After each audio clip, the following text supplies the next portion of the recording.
Yo, before we get into this epic episode with Dr. Stephen Cabral, I'm opening up another 5 spots for my metabolic optimization assessment, right? This is perfect, right? If you've been feeling stuck with your fat loss or struggling with your energy or just not sure why your results haven't been coming through. And here's the deal, right? I'll personally help you pinpoint the key things that are holding you back and give you clear, actionable steps so you can start 2025 strong, right? Now, these spots are completely free, but as always, they're limited to just 5 people because I want to give each person my full attention. So if you're ready to stop guessing, my friend, and start making real progress, all you got to do is click the link in the show notes and fill out the form for the metabolic assessment, or you can just drop me a DM with the word assessment on Instagram. My Instagram's at Martin Silver Fitness. Enjoy the episode. Ladies and gents, welcome to another episode of Optimize Your Body podcast. Got an incredible guest here today and super excited to have him on. Goes by the name of Dr. Stephen Cabral. And how you doing today, my man? Great to have you on. I'm doing well. I really appreciate you having me on here today. Excited for our conversation. Same. I would like to get straight in, right? Straight into the deep end, right? Because I'm really fascinated about your story, right? Which I've looked into a bit. You know, when you were 17, I know you had some struggles, right? Which really pushed you towards the path that you're on now. So I'd love you just to explain to the audience, basically, what it is that you do and like who you are, and basically what kind of got you. That was a lot. What it is you do, and basically what inspired you to go onto the path that you took. Yeah, absolutely. And so I'm a board certified doctor of naturopathy now, but where did I get started with that? A lot of people that enter the health field and the health and fitness field, they all had their own struggle. So some people had body image based issues or weight gain, weight loss, whatever it might be, and they wanted to get into personal training and fitness to kind of improve in their own body. Nothing wrong with that at all. I actually started as a personal trainer, and I'll get to why, and nutritionist, and then I moved to eventually get into functional medicine and as a doctor of naturopathy. But when I was 17 years old, I didn't know anything about natural health. I went to my dermatologist, I went to my pediatrician.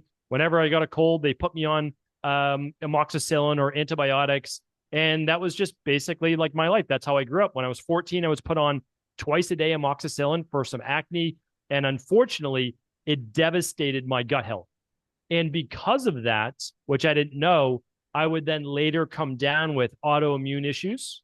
I would come down with Addison's disease, which is the inability to produce cortisol. I had the type 2 diabetes, autoimmune, Addison's disease, and then terrible allergies, insomnia, POTS, mast cell activation, etc. So this went on for 10 years of my life where nobody could really figure it out. I was put on a handful of medication, and then I said, you know what? I can't just be masking the symptoms and taking medication my whole life. And then I started to move towards natural health, found out a little bit about that. And I was working with practitioners and seeing some results, but then I would relapse. And so it was a brutal time in my life from like 17 to 24 years old. And then finally, I started getting a little better. I met my mentor, who I love to give credit to, Dr. Pete, who basically said, you've read thousands of books. You've seen 100 plus practitioners. You're close, but you still haven't put it all together. And she helped me put it all together by looking at functional medicine at-home lab testing, my specific constitution, like who I am, right? And then also specific deficiencies and toxicities I had. And now I did a lot of those things, but I didn't do them in the specific sequence in order to get them to stick. Once I did that, I finally got well after 10 years. And now I don't have any more autoimmune issues, no more type 2 diabetes, no Addison's disease, which almost no one recovers from. And, 20 years later, I have more energy and I'm healthier than I've ever been. So it's an amazing field. It's amazing when you've had the issues that you've had, because when you overcome them, you look at them as a blessing rather than a curse. In a way, then you can also now give back and make it your life's mission.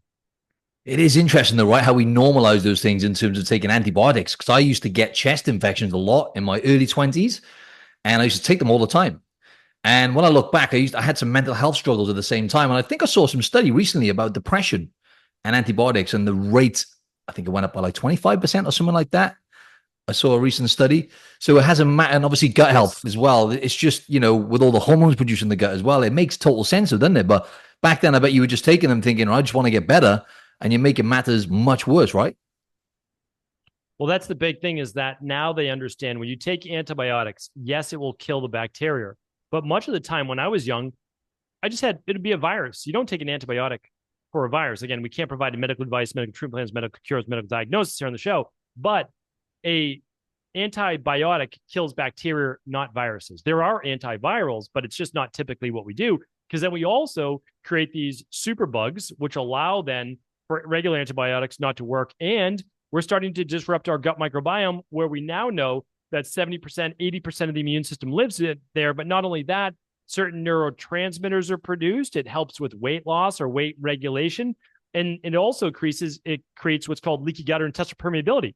So depression goes up with gut dysbiosis and imbalanced gut, and depression goes up when you have leaky gut, because what happens is with the increased intestinal permeability, these things called lipopolysaccharides, which are basically like bacteria encased fats, start to move through your bloodstream, and they end up creating immune-based inflammation, which then affects the brain as well. Because we have our brain, but we also have our gut-brain axis that's connected by the enteric nervous system and the vagus nerve. And if something's wrong in the gut, it tells our brain, but it doesn't say something's wrong with the gut. It shows up as anxiety or worry or overwhelm or even depression. So I wish we made more of that connection, especially in psychiatry. And I wish I was more connected to gut health when I was younger, right? Because I could have solved a lot of problems. And it's when you get that awareness, right, Steve? Now how agitated I get and anxious when my gut's off, it's just night and day difference. And I'll get a bit of pain, or I might get a little bit of bloating, and I'm like, it happens every single. And actually, an interesting thing as well is that I've noticed is the herpes virus, right? Cold sores. So I rarely get them because I take care of myself nowadays, right? But I notice I get this specific type of gut pain that I get. And I know if I don't fix it within a day, I'll get a cold sore, right? So obviously, isn't it like 80% of the immune system is located in the gut? So kind of makes sense logically, doesn't it? But I don't think people really have that awareness, most people. That's correct. And when you look at the herpes simplex-based virus, and there are multiple forms of it, but essentially that is a stress in them. So let's just say the herpes virus is always within the within the body, but it lies dormant, we'll say, until what? Until the body, the rain barrel, begins to overflow. So that might be lack of sleep. It might be poor nutrition that day. It might be gut-based inflammation. It might be exposure to heavy metals. And then all of a sudden, our body is more stressed. It's lacking maybe zinc or certain nutrients that we need. And then our cold sore pops out, right? It doesn't pop out of the blue. It pops out when we are in a weakened state. So it's great to be able to make that connection. Yeah, so let's get into that. I really want to touch on the leaky gut syndrome stuff. It's something I'm fascinated about. I'm sure I had that for a period of time there. I think I've fixed it, but I didn't look deep into it, right? So it was all guesswork. But I'd love to know a bit more about that, because it's very common. I've heard you talk about it a lot, and it's very common. And I think, again, a lot of people might even have this issue and not be aware of it, because you find when people go to the doctors, they don't always know. Most of the time, actually, they rarely have any idea what's going on. A lot of the times I hear, IBS, right? And to me, it seems like it's almost like we don't know what it is, so we'll just say IBS. You know what I mean? So I'm not sure. You tell us, my man. Yeah, so it's really too bad, because I saw over 24 different specialists in Boston, Massachusetts, and they had no idea what was wrong with me. So I did CAT scans, I did all sorts of blood work, and all they could find was that my white blood cells were off. So they knew that something was wrong. They knew that something was wrong with my immune system, but they couldn't figure out what. It took until 19 years old, in seeing a functional medicine practitioner, which was very rare back in the 90s, to find out that I even had Addison's disease or had a lot of these gut-based issues. And even then, I was skeptical because it was the 90s. It's just like people are skeptical here today. So we still tried to treat it conventional medicine-wise, but they didn't get it. And when they give people these diagnoses of, IBS, and you go home and you look up IBS and you're like, all right, so I have IBS. Great. I have a diagnosis. I finally know what I have. And then they tell you it's irritable bowel syndrome. Like, well, okay, I knew I had irritable bowels, and this is what you tell me.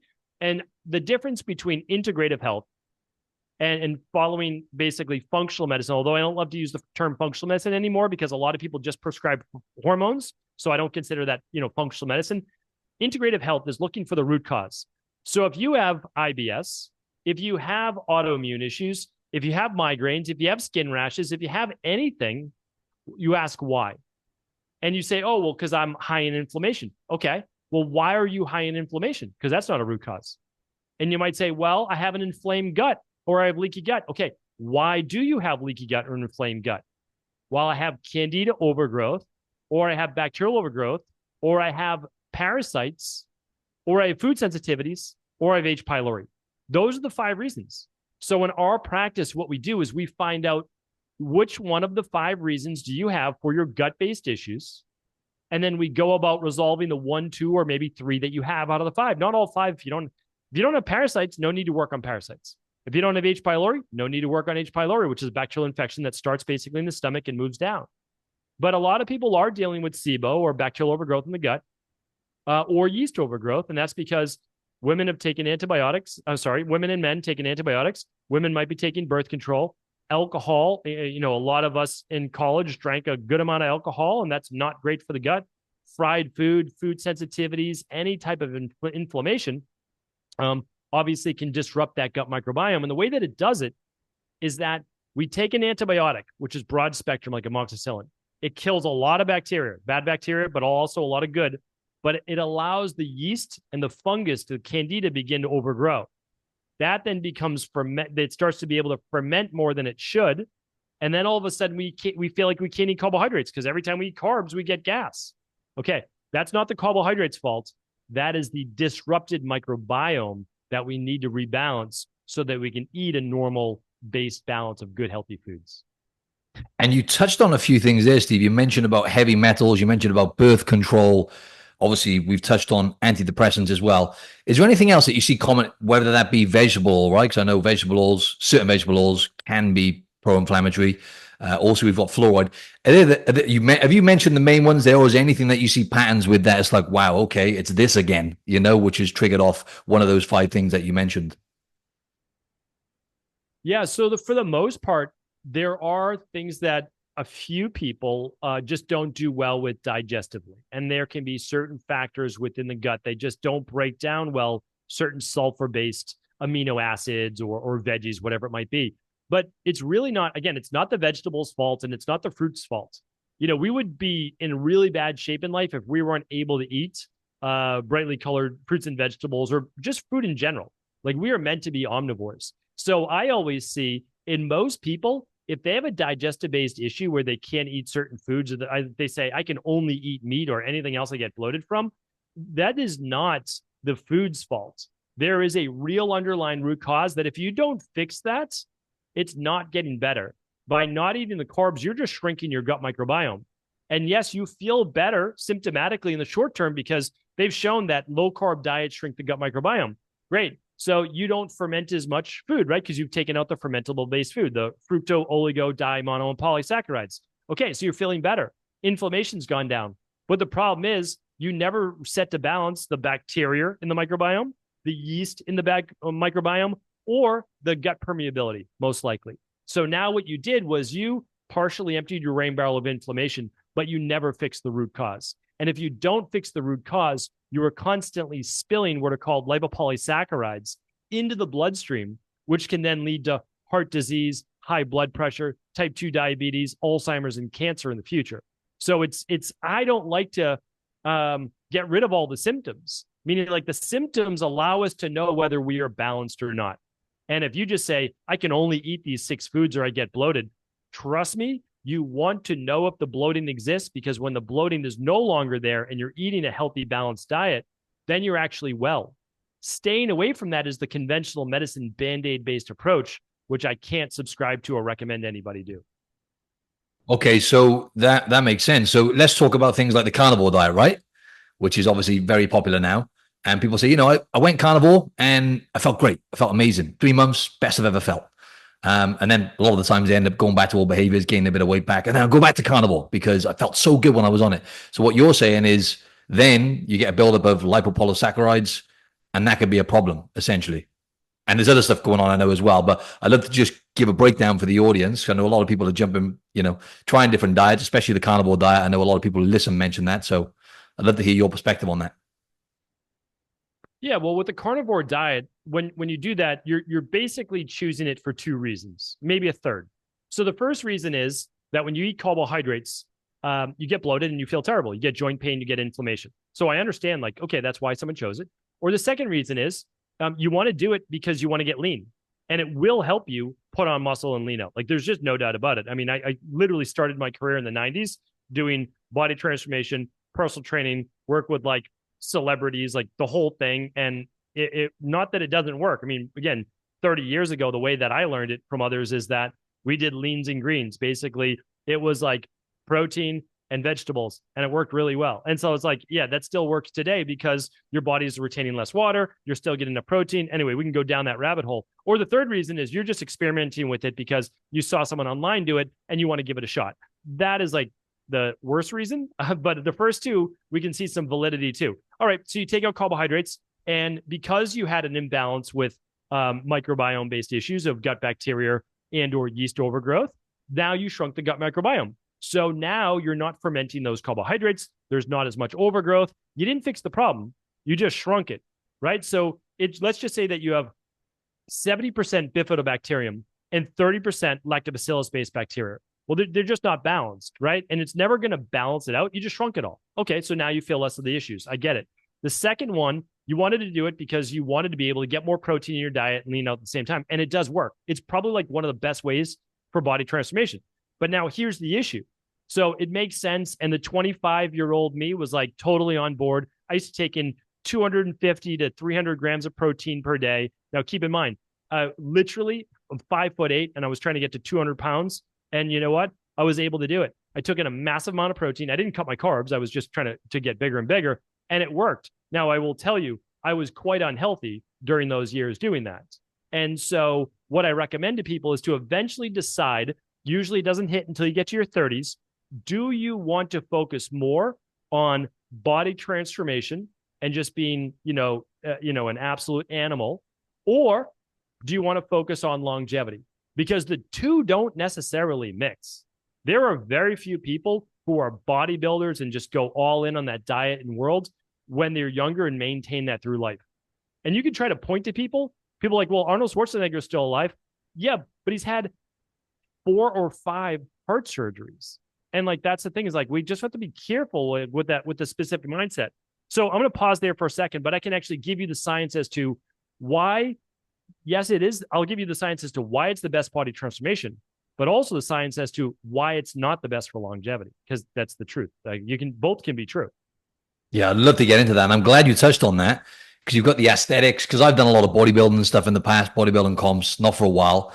And I had to get to that point. Similar to you in a way as well. I ended up getting lots of gut issues, but that was just from overeating, binge eating, basically eating too much ultra processed foods as a result of competing too many times, etc. But yeah, I went right to exactly what you said, all the usual stuff, right? Chicken and broccoli, you name it, being there to the extreme end, and then had to go and focus more on health.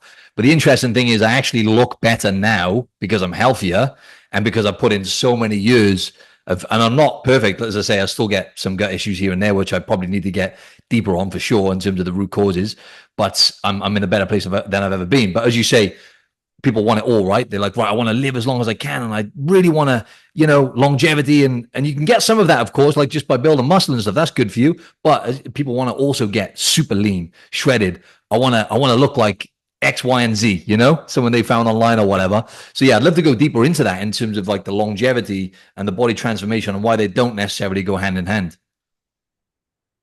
Well, if we look at it, let's just call it carnivore diet, and you're eating like ribeyes every day. Because like a lot of people very much enjoy eating a ribeye a day, big ribeye, and then, whatever, their eggs, however they want to do it. And there's different ways of doing it. But for the most part, that's what people are focused on a more of a carnivore-based diet. And so what are you doing? Well, you're dramatically increasing mTOR, right? Mammalian target rapamycin.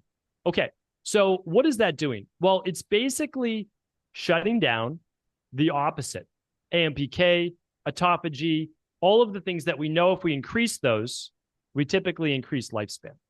But let's do the flip side. So mTOR allows our body to be in an anabolic state. That's a good thing. That's how we grow. That's why if your goal is bodybuilding, you're typically not fasting for 12 to 16 hours a day. It's not because what does it do? Decreases mTOR, increases AMPK kinase, and it's increasing autophagy, right? Okay, so that doesn't really make sense. Or you're fasting, but you're pretend fasting because you're taking branched chain amino acids and all sorts of other things, during not eating. And then what do bodybuilders do? Well, back in my day, I wasn't this hardcore because I wasn't like a competitive bodybuilder, but people will wake themselves up in the middle of the night, hard gainers, and they'll have a protein shake. They'll have a sweet potato. Like, why? Because they want to keep mTOR going. They want to keep their body in this anabolic state. And so we say, okay, that makes sense to grow the body. But what happens is we know based on science that when we do animal-based studies and human longevity, people with higher levels of mTOR don't actually live as long. That's why there are a drug called rapamycin, right? Like people are like, well, I'm taking rapamycin to decrease my biological age and increase my lifespan.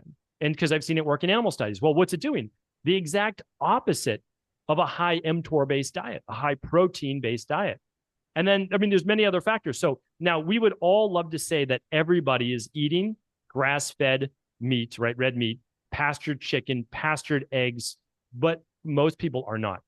And they're not eating fish as much. They're really focused on more of the meat and specifically red meat. Okay. So now the majority of people out there, they're going to their local Costco or BJ's or whatever. They're buying big steaks so they can buy it less expensive. And they're loading up on massive amounts of omega-6 and arachidonic acid. All right, well, arachidonic acid is going to increase anabolic potential. No doubt about that. Testosterone anabolic potential. But it is going to dramatically affect inflammation levels and longevity.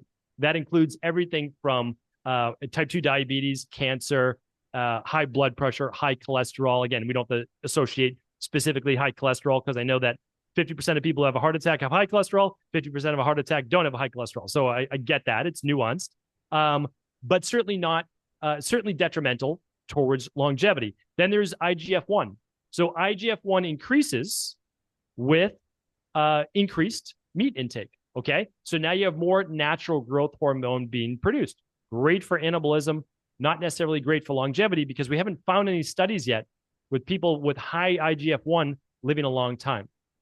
And the last one that I would really point to, and I think that this is equally as important, is that there's so many studies. So this is, again, here's my thing. No dog in the race. I love to eat meat, and I would eat it 3 times a day if I thought that it was going to lead to longevity.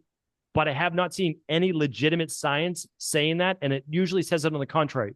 When they do those animal-based studies with caloric restriction, like 25% caloric restriction for like dogs and different things, like they've done that since birth, they're getting dramatic increases in lifespan. Like it's very impressive. They've tried to mimic that on a high protein diet, and they don't get that, and they usually get a negative result. So it is not just calorie restriction, which would then move you out of anabolism. It is making sure that you don't have a huge percentage of your diet coming from meat. So again, I don't like to be the bearer of bad news, and most people will just dismiss this because they're on a carnivore diet and they're seeing body transformation results. I am saying, yes, you will get body transformation results, probably better than anything else, but that does not mean that that's going to lead to longevity. And I would hate for someone to look back on their life and be like, yeah, that was the wrong choice. And the quality, as you say, right? You mentioned about what was the compound you mentioned, sorry, in normal meat, in grain-fed meat, for example.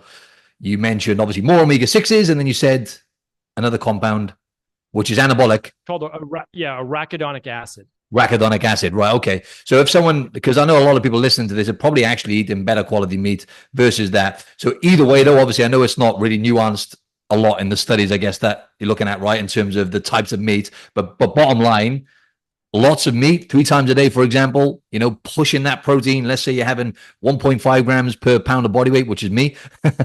So basically that with the literature, what the literature says right now is that is not ideal for longevity, essentially, regardless. Or do you think it makes a big difference with the types of omega-3s you're having from the grass-fed versus grain-fed, for example, and just the balance of fats and nutrients in general, right?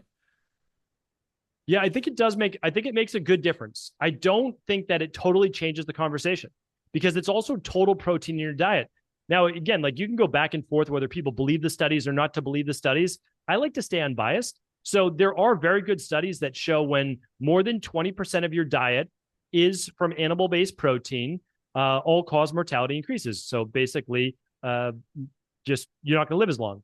When it was plant-based, I'm not telling people to go plant-based, completely plant-based, but when it was plant-based, it wasn't as detrimental. And when it went down to 10%, it wasn't as big a deal. So, but here's the thing. If you're eating 3,000 calories a day and you took 20% of that, that would be 600 calories, right? Divide that by four. What's the math on that? 600 basically divided by four, right? So it goes in 150 times or so, right? So it's 150 grams of protein. So it's not like you can't get protein in your diet. It's when you start to go into what they would call super physiological for the human body, where you're trying to push it beyond its normal capabilities, it will respond, and it responds in kind. You look like a warrior, and that is how you feel because it increases norepinephrine in your body, right? So the anabolism. But on the flip side, those warriors don't necessarily live the longest life. Now, again, if you ask me in my 20s and early 30s, I'd be like, good, I'm fine with dying 10 years earlier. But the issue is, now I have two daughters. They're 10 and 12 years old. I don't want to die earlier, right? Like, so things change. And so you want to look at it as saying like, all right, maybe like you, where's the happy medium? Like, where can I still be in good shape, still be able to run 5 miles, lift weights, I like the hybrid. I like weights and cardio. I didn't used to do cardio for like a decade because you don't need cardio to transform your body, right? You just really need weight training and walking. But if you want to keep yourself in great overall shape, which I love the idea of being able to run all out straight for a mile, like you should be able to do those things. So what I'm saying is I want to find the happy medium with all that. So don't go too low in protein. Then you lose your testosterone, you lose your libido, you lose your energy, like your hair starts to fall out, all those things. So it's like, where can we find the middle ground? That's where I'm trying to move people towards, not the excesses. The excesses get you the results you want on the fringe, but they also then cause more of the detrimental side effects, such as 200 grams of meat of protein from meat per day. Whereas you could say, why not do salmon then at lunch? Now you're going to get more EPA, which then counters arachidonic acid. You're still going to get protein. It's not as anabolic, but you get way less inflammation. All right, sorry, one last point. So when you switch to grass-fed, grass-finished meat, one of the benefits isn't just that it is a better omega-6 to omega-3 profile. Instead of being like an 18-to-1, it's like a 3 to 5-to-1. No one has ever produced to me, and I've looked for it, a 1-to-1 omega-6 to omega-3. So that doesn't really exist. People say that it does. I'm like, all right, well, just show me this proof, right? Show me the science. But it's 3-to-1. That's not bad. There's nothing wrong with that at all. Now, here's the thing, though. The fat is cut in half. You're going to get half the fat. A ribeye or brisket from a grain-fed cow, which I've had before. When I go to eat, that's my cheat meal. It is delicious and loaded with fat. When you get that on your own, you purchase grass-fed, grass-finished, literally the fat's, for a lot of the time, cut in half. And that's also, though, some of the benefit, because the increased higher amounts of fat and arachidonic acid can affect certain people's arteries and their insulin levels, which then leads to certain types of metabolic disease. And if we keep in mind that 1 out of 2 people will die from cardiovascular disease, we do need to take this serious. 100%. And you mentioned about cardiovascular. I'd like to touch on that whilst we're on that topic as well. Is you mentioned about heart disease. You mentioned, 50% of people have high cholesterol, 50% don't. They have lower cholesterol, we would say. What would you say in terms of the heart? I know there's so many variables that come into this, right? But this is climbing, heart disease, and it ties into metabolic health as well, right? Because, most people are overweight. What would you say are the main kind of causes? And do you feel like people should, like from what you're saying, people still need to be mindful of obviously meat consumption, even when it comes to heart health? You mentioned about Arnie as well. I didn't realize he had four heart surgeries. I didn't realize that. I thought it was 1 or 2. But even so, even one is something to pay attention to. Yeah. He has a pacemaker, I believe. I don't want to like talk out of turn, but obviously he's a public figure and celebrity, and it's all in the news. But yeah, you're talking about the reason he's alive is modern medicine. That's the only reason he's alive. And so, like, does everyone have $100 million or more to be able to get that type of care? Like, it's also like, I'd like to be realistic as well with people. So here's the thing, though. Yes, 50% of people who have a heart attack may have normal cholesterol or high cholesterol. As we get older, we don't seem to be able to clear cholesterol as well. People with a certain ApoE genotype, they don't do well with a high cholesterol diet. So when people say like cholesterol doesn't matter, it does matter. It affects so dietary cholesterol is about 25% of your cholesterol for most people, 75% produced by the liver endogenously on a daily basis. But for about 26% of the population, they just don't clear dietary cholesterol very well. And for them, we see more inflammation in the arteries, potentially higher homocysteine, and they get more calcium plaque buildup. So it's like, well, you can't give the same recommendation for all people and say that, a high fat, high, saturated fat diet is fine for everybody. Yeah, it can be totally fine for some people. I've been on many, many shows, and I know many of the guys, they do carnivore, they eat tons of eggs or high in arachidonic acid, tons of red meat, and their cholesterol fine across the board. So for what I say to them now that they're in their 40s, I say, no problem, good. But make sure you're looking at a full panel of your apolipoprotein little a, little b, your AB100, but also eventually get your calcium score. Like find out, is there any plaque building up in the arteries? Because it does matter. Now, people don't have heart attacks just because of cholesterol levels. They have it because of inflammation. They have it because of heavy metals, microplastics that we're finding out about, and many other factors too, such as I don't know if I just mentioned it, but elevated levels of stress and cholesterol, like that, cortisol, like that really matters. Poor sleep. People who get less than 6 hours of sleep, 6 or less hours of sleep per night, have elevated blood sugar levels in the morning and a greater chance of heart disease. So it's never one thing. We need to look at the whole person. We test their deficiencies of what they're low in, such as maybe trimethylglycine, which could lead to then elevated homocysteine and inflammation in the arteries. And then we test for toxicities, what they have too much of, such as mercury and aluminum or gut issues that we see in our practice all the time. Mm. And just to touch on that topic there, Steve, that was really, really helpful how you broke that down. Metabolic health, right? There's a big talk about this now. We know that's one of the most important things when it comes to longevity, right? And we look at visceral fats. We look at having more muscle on your body is a good thing, and strength. You just touched on it then, right? Cardio as well, VO2 max, and obviously strength, the grip test that they do, whatever the name for that is. So basically strength, VO2 max when it comes to exercise, generally the most important things, right, when it comes to longevity. But what do you think people should, pay attention to? Because, and I saw a recent study as well, visceral fat, which was interesting. Did you see that about Alzheimer's, the connection there? So yeah, obviously there's a lot going on there, but metabolic health, what is it people really need to focus on primarily to optimize that? And how would you just explain metabolic health to the audience? Yeah, so metabolic health, and there's a great lab. It's the stress mood and metabolism test that people can look at it. But basically, you're looking at your estrogen, progesterone, testosterone, DHEA, your cortisol throughout the day, your thyroid levels, your hemoglobin A1C, which is a measure basically of 90 days of blood sugar, and then your insulin levels, especially in the morning, to see if they're elevated or not. And then you want to look at your vitamin D3. Now, those three things are vital to help regulate your cholesterol, heart, your blood pressure, vascular system, as well as your triglycerides and your type 2 diabetes, which is blood sugar. So when we look at metabolic health, we're looking at the three main causes for disease and early mortality. So let's say this. Let's say humans have a natural lifespan of 120 years. But if we really do our best, most of us never get there, but we can get to 100. But our unnatural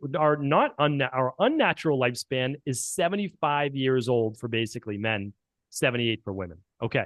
So we are living, I would say, 33% less than we should. Like a third's just taken off. And why?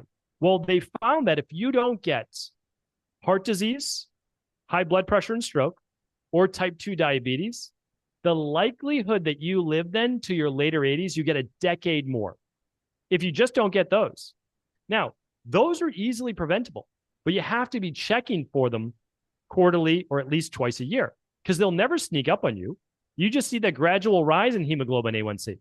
You never want it above a 5.6. So when you're a 5.4, you need to say to yourself, oh, okay, I need to start working on this now so I never get type 2 diabetes.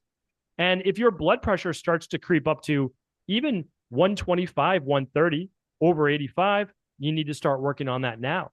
And so people like, no big deal for cholesterol at 260, 280. I disagree. Like, I'm in a field where I want to help people live their longest, best life ever. And you don't need to have cholesterol of 260 or 280. Like, I don't mind someone with cholesterol of like 200, maybe 225 if their HDL is strong. But if their HDL is at 39 and their cholesterol is 239 and their triglycerides are even like 150, it's way too high for me. And so I'm like, yeah, you don't have any issues right now, but you will in a decade from now. Why don't we start working on them now? So early prevention is the thing to do. And then here's the other great thing. It's difficult. Like, you won't get Alzheimer's. It's so unlikely if you never have blood glucose level issues or cardiovascular issues, because it shows up in the brain. So whatever shows up here in the heart and with insulin shows up in the brain. It's literally called type 3 diabetes, right? They call that what they call Alzheimer's. And they have scans now that you can do 10 to 20 years in advance to see if early Alzheimer's is setting in. And we already know protocols to stop, halt, and reverse Alzheimer's when caught early enough. So there's so much that can be done. It's just, we don't want to just say what we're doing is perfect. We put our head in the sand and we don't worry about it. We always want to question what it is we're doing so that we can get the optimal program. And optimal for me might look a little bit different than for you, but we all have the same foundation, if that makes sense. 100%. Yeah. And I need to find a company here in Australia that do more in-depth blood testing, because I've just had the basic ones of the doctors. And it's like, it's not picking up on a lot of the markers that you mentioned there, right? So I need to definitely do that. I'm going to make a note of that straight after this, because it's like, you want to get ahead of it, right? You want to be, okay, if something's trending in the wrong direction, let's get on top of that now. But what strategies would you recommend to people other than the number one thing is, as you said, well, basically what gets measured can get managed, right? If you don't measure it, if you're not aware of it, then you can't fix it, right? So you need to know what's going on first. But what strategies would you recommend for people? I know it's a really broad question, but balancing hormones and energy levels and like thyroid health. Is there anything in particular that people need to look out for? I know we know the obvious things, right? Exercise, regular sunlight, those kind of things. But just what comes to mind for you, and whether there's anything in particular in terms of nutrition that people should look at? Because I always talk about the big rocks, right? Being ultra processed food, right? If you eat less of them, that's going to be a win because they make you overeat, right? So, 100%. Yeah. So I mean, when we look at it, when I wrote my book, The Rain Barrel Effect, the first half talks about why we become unwell and unbalanced. The second half is exactly what we've done in my practice. And we've seen well over 250,000 people. We run all these labs that, we've been talking about. And it's the Destress protocol. So it's diet, exercise, stress reduction, toxin removal, rest, which is sleep, emotional-based balance, scientifically backed supplements, and a success mindset to make sure that you see it through, that you don't keep relapsing like I used to do. So when it's a very good question that you asked, it's like, well, what should someone do? Well, you don't need to continue to improve your diet by 1%, 2% if it's already good. Pay attention to the areas that you need to rebalance. So people will sometimes keep pushing through with 5.5, 6 hours of sleep per night, but keep trying to dial in their exercise or their diet, or they're just like, I'm just going to cold plunge. I'm just going to cold plunge to wake myself back up and give myself energy. That is not keeping your body in balance. That is hacking your system, which gives you short-term gains, but burns that candle down of life even faster. So my recommendation is to look through the Destress protocol and choose the areas that you need the most, right? It's like, it's never one thing. So I work with a lot of clients and their diet is dialed in. Their exercise is dialed in. But you know what? Their stress is through the roof. And so it's like, well, just give me another supplement to take. No, like, yeah, okay. We're going to give you the nutritional supplements, something like a full spectrum magnesium and adrenal soothe, like something to help calm the nervous system. But you need to work on other parasympathetic inducing activities, not just take this supplement, right? So it's like, that's a big part of it. Now, in terms of nutrition, a lot of people have heard these things, but it doesn't make it any less true. You need to really remove the processed food and as much as humanly possible. So if it comes from a box or a bag, it might be okay, but it's really suspect. And then you want a little bit more of a balance. So if you're not eating brightly colored things, fruits and veggies, salmon, etc., you want to try to introduce more of that into your diet. It is the only thing that we know of in terms of diet that absolutely reduces all-cause mortality. So there's not a specific meat that we can point to or anything, but we can point to brightly colored things and their polyphenols, like the anthocyanins and let's just say wild blueberries, greatly reducing. We can even look at things like the polyphenols in coffee and helping it for everything from autophagy to, all sorts of different interleukin-6 markers, lowering inflammation. So that's a big part of it. And then staying a little bit more balanced. Anytime you say my diet's 70% fat or 70% protein, you're just going to be off. Like it's too far from balance. And then the last part, which most people don't like to hear, but I've said enough now to make me the villain in a lot of things. Alcohol is one of the most detrimental things that you can put in your system. Now, I won't say that I'm not guilty of having a glass of wine or something every once in a while, but years ago, I realized that there's literally no benefit to drinking it because any benefit you get is outweighed by all of the detriments of Steve, what about the polyphenols, though? Poison into your body. What about the polyphenols in the red wine? So that's the thing is like we can always point to that. Well, there's some resveratrol in the grapes or some polyphenols, but the issue is that when your body is processing the alcohol itself, it's creating so much free radicals and inflammation, and that's easily studied that it greatly outweighs the benefits that you can get from them. So you could eat dark grapes if you want. You could eat all of these different things, but at the same time, having a glass of wine, or two maybe maximum once a week at a meal where you're relaxing with friends, I don't see an issue with that. It's a glass or two of alcohol each night that I think is greatly aging people and throwing off the chemistry in their body. Yeah, from what I've seen as well, correct me if I'm wrong, but shrinks your brain, damages your gut flora, and the other big one is sleep, right? And I know you probably know this as well. I'm pretty sure you track using the Aura, right? The Aura ring is it you use? That's right. That's what ultimately gave me pause and many of my clients is that you fall asleep, but your deep sleep takes such a hit and your HRV plummets. So, like let's just say your average HRV when sleeping, let's just say it's a 55, I'll say from someone in my practice. Okay, it might be a 35 that it drops to, and their deep sleep goes from like 90 minutes to like 48 minutes. So it's if you're exercising, you can't do that. Like it dramatically lowers your readiness for that next day. Like legitimately, you don't see your body temperature drop.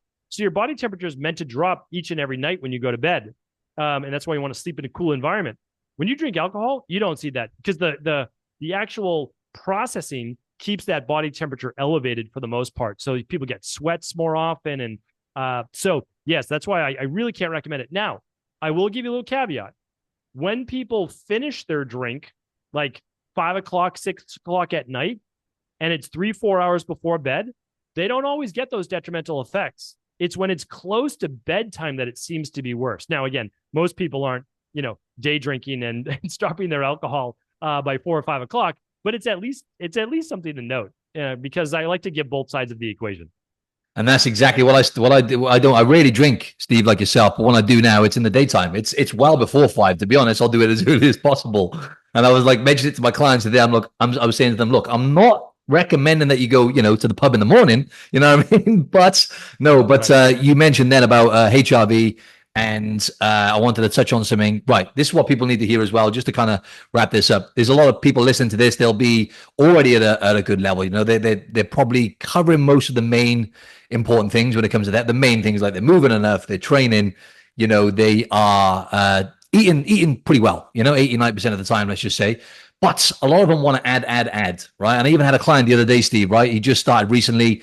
He's more stressed than he's ever been with work, and he's getting poor sleep. Kind of, they go hand in hand sometimes, don't they? And then he joined the new gym. He goes, it's great, man. They got ice baths there. So I've been jumping. I was like, okay, stop the ice baths, right? Because that's just adding an extra stress on top of the new training you're doing as well. So a lot of people, they want to do more. And even for me, Steve, talking about tracking sleep, I cut out the ice baths this year because I was like, it's too much stress on my body. It was the only thing that was damaging my sleep because I added too much in, and I like to lift weights. I like to do a lot of stuff, right? So there's only so much things you can do. And I know you did like some sort of interesting test with the Mind Pump guys, didn't you? You tested out, what was it you tested out with them? And then you found out what would be better for them as individuals, for example, more cold plunges, less cold plunges, more meditation, less meditation. There's something you did there, wasn't it? Yeah, so we actually looked at their cortisol levels. So one of the tests, the stress, mood, and metabolism, looks at your upon waking, your before lunch, before dinner, and before bed cortisol. So that's the amount of stress output that you put. And a normal diurnal rhythm, basically humans are diurnal beings. We're supposed to be up during the light and asleep when it's dark. We basically get our natural cortisol rush around sunrise, which is usually 6 to 8 a.m. And as we get that, then there's a precipitous and just kind of slow drop over the rest of the day until about 9:30, 10 p.m. And then melatonin starts to take over, and it's the inverse of cortisol. So we basically get kind of like 12 hours and 12 hours. So that works great for rebuilding the body and then being on. And so what happened was a couple of the guys were too elevated at night with cortisol. And so for some people, let me give you an example. You could do a sauna maybe at night and it calms your cortisol levels. For me, doing a sauna or a steam before bed increases my cortisol levels, increases my stress. And it's very easy to test with just a saliva test.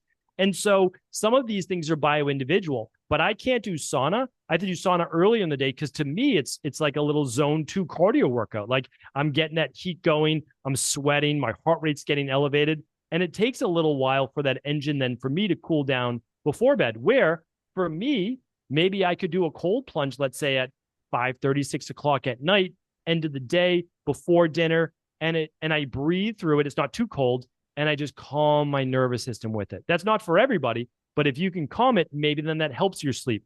So I actually recommend that, and I don't have any affiliation with Oura Ring, but get a Whoop strap, get an Oura Ring, get something to track your biometrics. I like Oura Ring because you can put it on airplane mode, but that's a different discussion. But it will give you a way not to overanalyze any one night, but you look at, an aggregate of data over a month or two, and you're like, all right, it seems that when I work out after 5 p.m. at night, I have trouble sleeping that night. Or when I drink alcohol, my HRV is cut by like half.